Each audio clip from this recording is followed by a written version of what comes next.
സന്തോഷമല്ലേ 28-ാം വയസ്സിൽ. അത് ഏറ്റവും പ്രായം കുറഞ്ഞ മന്ത്രി. ഇതുവരെ ആ റിക്കാർഡാരും അതെ, അത് ഭയങ്കര ഒരു ഭേദിച്ചിട്ടില്ല. അതെ, രസമുള്ളൊരു പരിപാടിയാണ്. അതെ. പക്ഷേ അതിനേക്കാളും രസമുള്ളൊരു കാര്യം ഞാൻ കേട്ടത് അഭിനയമോഹം ഉണ്ടായിരുന്നു എന്ന് പറയുന്നത് കേൾക്കുമ്പോൾ അത് വേറൊരു സാധനമുണ്ടല്ലോ. അത് നാട്ടിലുള്ള സമയത്ത് ഈ ക്ലബ്ബുകളിലൊക്കെ നാടകത്തിനൊക്കെ അഭിനയിക്കുകയും ഒക്കെ പോകാൻ ഞങ്ങളുടെ ഇവിടെ ക്ലബ്ബ് ഉണ്ടായിരുന്നു നാട്ടിൽ, ചെന്നിത്തല.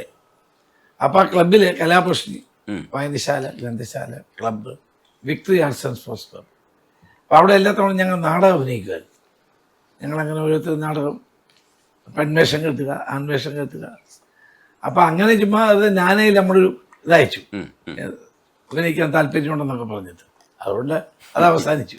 പക്ഷേ ബെസ്റ്റ് ആക്ടർ കിട്ടിയിട്ടുണ്ട്. രമിത്ത് സംസാരിക്കുന്ന സമയത്ത് ഒരു ഇന്റർവ്യൂ പറയുന്നുണ്ട്, രോഹിത്തിനും രമിത്തിനും അച്ഛനും കിട്ടിയിട്ടുണ്ട് ബെസ്റ്റ് ആക്ടർ അവാർഡ്. അവർ ഡൽഹിയിലാണ് പഠിച്ചത്, ഞാൻ MB ആയതുകൊണ്ട് അവിടെയാണ് പഠിച്ചത്. അപ്പോൾ അവിടെ സ്കൂളുകളിലൊക്കെ അവർ നാടകത്തിനൊക്കെ അഭിനയിക്കുമായിരുന്നു.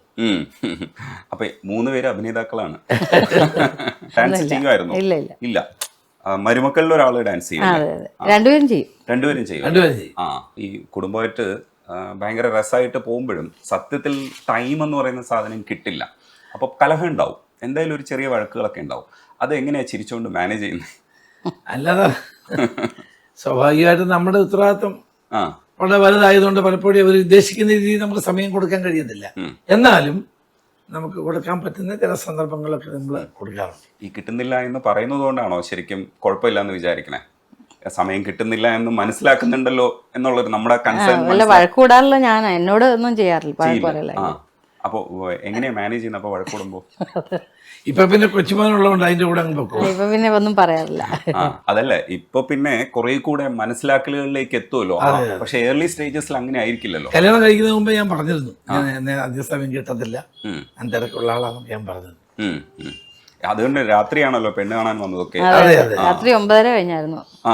എല്ലാരും കിടന്നു കഴിഞ്ഞു. അവിടെ നാട്ടിലാവുമ്പോ നേരത്തെ എല്ലാരും കിടക്കും, എല്ലാവരും ഉറങ്ങും. എന്നിട്ട് തട്ടി ഉണർത്തി പെണ്ണ് കണ്ടു. എന്നിട്ട് അന്ന് തന്നെ റിസൾട്ട് പറഞ്ഞോ, ഇഷ്ടായെന്ന് പറഞ്ഞോ? അന്നേരം പറഞ്ഞില്ലായിരുന്നു.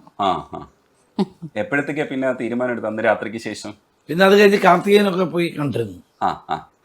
അത് കഴിഞ്ഞിട്ടാണ് തീരുമാനിക്കുന്നത്. രാഷ്ട്രീയക്കാരുടെ ലൈഫ് സ്റ്റോറീസ് നമ്മൾ അറിയാത്ത ഒത്തിരി കാര്യങ്ങളുണ്ടാവും. ഉള്ളിൽ ഒരുപാട് തരത്തിലുള്ള കാര്യങ്ങൾ മറച്ചു വെച്ചിട്ടാണ് ഒരു സമരമുഖത്തേക്കോ ഒരു പരിപാടിക്കോ ഒക്കെ പോകുന്നത്. അപ്പോൾ ഈ തുടർച്ചയായിട്ട് ഇങ്ങനെ ഈ കുടുംബത്തെ മാനേജ് ചെയ്യാൻ വേണ്ടിയിട്ട് നമുക്കൊരു നല്ലൊരു ഫേസ് വേണം സത്യത്തിൽ. ഇപ്പോൾ സാറിന് ഒരു ഗുണം എന്താണെന്ന് വെച്ചാൽ പുറത്തും വലുതായിട്ട് ആങ്കർ കാണിക്കാത്ത, ദേഷ്യം കാണിക്കാത്ത ഒരാളാണ്. അത് കുറച്ചൊരു വിദ്യാഭ്യാസം വേണ്ട പരിപാടിയാണ്. ഇത് വായനയിലൂടെയാണ് കിട്ടിയത്. എങ്ങനെയാണ് ആത്മസംയമനം കിട്ടിയത്? എൻ്റെ സ്വഭാവത്തിൽ തന്നെ അത് ആദ്യം മുതൽ ആരോടും അങ്ങനെ പിണങ്ങോ ദേഷ്യപ്പെടുകയൊന്നും ചെയ്യുന്ന സ്വഭാവമല്ല പൊതുവേ ഉള്ളു. തന്നെയല്ല, നമ്മുടെ മുമ്പിൽ വരുന്ന ആളുകൾ അവരവരുടേതായ പ്രശ്നങ്ങളുമായിട്ടല്ലേ വരുന്നത്, ഇല്ലേ? ഒരാൾ വരുമ്പം അയാളുടെ ജീവിതം, അയാളുടെ പ്രശ്നങ്ങൾ അയാൾ പറയുമ്പം നമ്മൾ അയാളോട് ചൂടായിട്ട് കാര്യമില്ല. നമ്മൾ അങ്ങനെ കാണണം. അയാളെ ആ വരുന്ന ആളിൻ്റെ ബുദ്ധിമുട്ട് എന്താണ്, അയാൾ എന്ത് പ്രയാസമാണ് അയാൾ അനുഭവിക്കുന്നത്, അതുകൊണ്ടാണല്ലോ നമ്മുടെയൊക്കെ വരുന്നത്.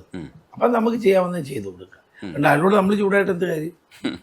അയാൾ പ്രയാസപ്പെട്ട് ദുഃഖം വേദനയൊക്കെ അനുഭവിച്ച് പ്രയാസപ്പെട്ടാണ് നമ്മുടെ എന്തെങ്കിലും ഒരു സഹായത്തിന് വരുന്നത്. നമ്മൾ ചെയ്യാവുന്ന സഹായം ചെയ്തു കൊടുക്കുക, ആശ്വസിപ്പിക്കുക. അതാണ് എൻ്റെ നിലപാട്.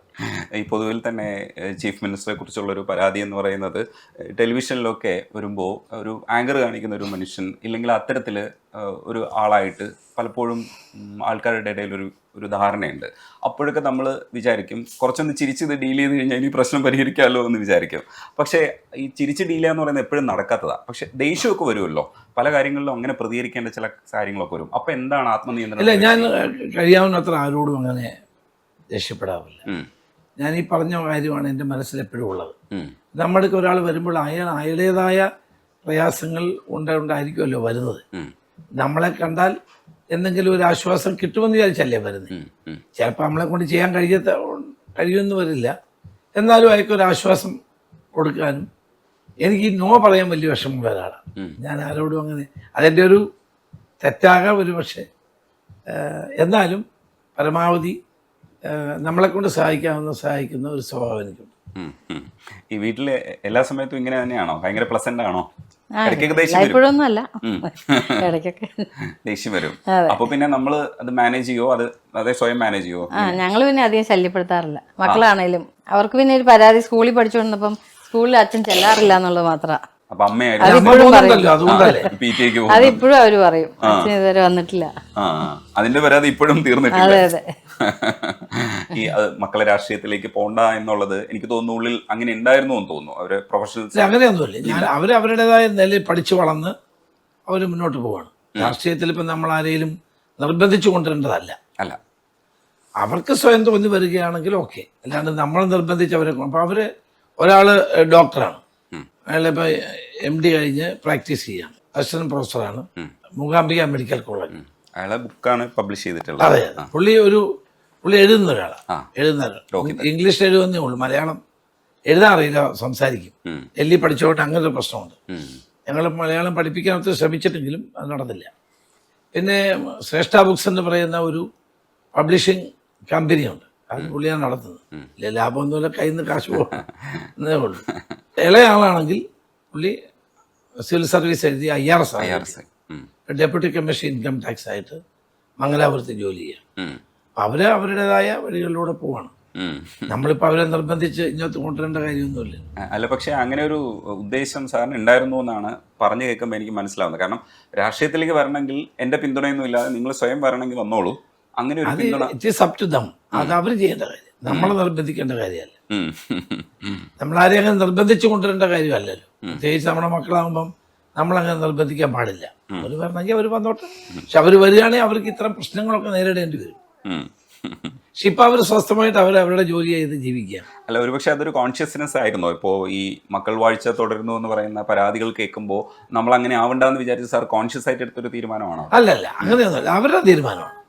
അവരെന്താവണമെന്ന് അവരാ തീരുമാനിച്ചത്, നമ്മളായിട്ട് തീരുമാനിച്ചൊന്നുമല്ല.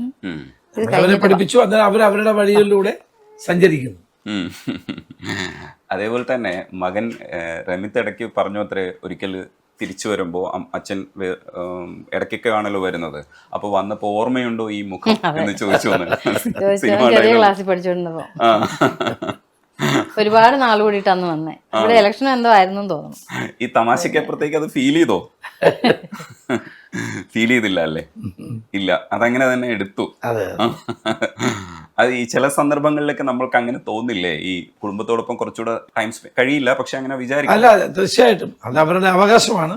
പലപ്പോഴും നമുക്ക് അവകാശം അംഗീകരിച്ചു കൊടുക്കാൻ കഴിഞ്ഞു എന്ന് വരില്ല. അത് നമ്മൾ പ്രവർത്തിക്കുന്ന മേഖല അങ്ങനെയുള്ളതാണ്.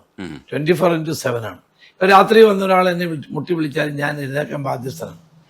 ഇവിടെ ചിലപ്പോൾ പോകേണ്ടി വരും. അപ്പോൾ അതുകൊണ്ട് പലപ്പോഴും തിരക്കുള്ള ജീവിതമായിരിക്കുമല്ലോ, അത് ഇവർക്ക് ബുദ്ധിമുട്ടുണ്ടാവും, സ്വാഭാവികമാണത്. അതേപോലെ തന്നെ ബുദ്ധിമുട്ടുണ്ടാക്കുന്ന ഒരു കാര്യമാണ്, പലരുടെയും പരാതി കേൾക്കുമ്പോൾ നമുക്ക് ഭയങ്കര സെൻറ്റിമെൻറ്റ്സ് തോന്നും. പക്ഷെ എന്തെങ്കിലും സാങ്കേതിക തടസ്സങ്ങൾ അതിനകത്ത് ഉണ്ടാവും, പരിഹരിക്കാൻ പറ്റാത്തതുണ്ടാവാം. ആ സമയത്തൊക്കെ സഹായിക്കാൻ നമ്മുടെ മനസ്സ് ആഗ്രഹിക്കുമെങ്കിലും സഹായിക്കാൻ പറ്റില്ല. അത്തരം സ്റ്റേജസിൽ ഒരു വിഷമം ഉണ്ടാവും, ഒരു ദുഃഖം ഉണ്ടാവും. തീർച്ചയായിട്ടും ഉണ്ടാവും. അതാണ് ഞാൻ പറഞ്ഞത്. ഒരാളൊരാളുടെ പ്രയാസം എന്ന് പറഞ്ഞാൽ എനിക്ക് അത് സഹായിക്കാനുള്ള താല്പര്യം ഉണ്ടാവും എപ്പോഴും. നടന്നില്ലെങ്കിൽ അവസാനം വരെ ഞാൻ ട്രൈ ചെയ്യാറുണ്ട് അങ്ങനെയുള്ള കാര്യങ്ങൾ. കുറേയൊക്കെ നടക്കും, കുറേയൊക്കെ നടക്കത്തില്ല. ഇപ്പം ചില സാങ്കേതിക പ്രശ്നങ്ങൾ കാരണം ചിലപ്പോൾ ചിലരുടെ കാര്യം നടന്നൊന്നും വരില്ല. പക്ഷെ നമ്മൾ ട്രൈ ചെയ്യും, പരമാവധി നമ്മൾ ശ്രമിക്കും സഹായിക്കാനായിട്ട്. അവസാനം വരെ നമ്മൾ ശ്രമിക്കാറുണ്ട്. ചില കാര്യങ്ങൾ നടക്കുകയും ചെയ്യും അങ്ങനെ വരുമ്പോൾ. അപ്പം അതൊക്കെ നമ്മുടെ കടമയാണ്, ഉത്തരവാദിത്വമാണ്. നമ്മളെ തിരഞ്ഞെടുക്കുന്ന ജനങ്ങൾ അവർക്ക് പ്രതീക്ഷയോടെ നമ്മളെ കാണുമ്പം, ഞാൻ അതിനകത്തൊന്നും വലിയ രാഷ്ട്രീയം, മണ്ഡലത്തിൽ അങ്ങനെ വലിയ രാഷ്ട്രീയമൊന്നും നോക്കാറില്ല.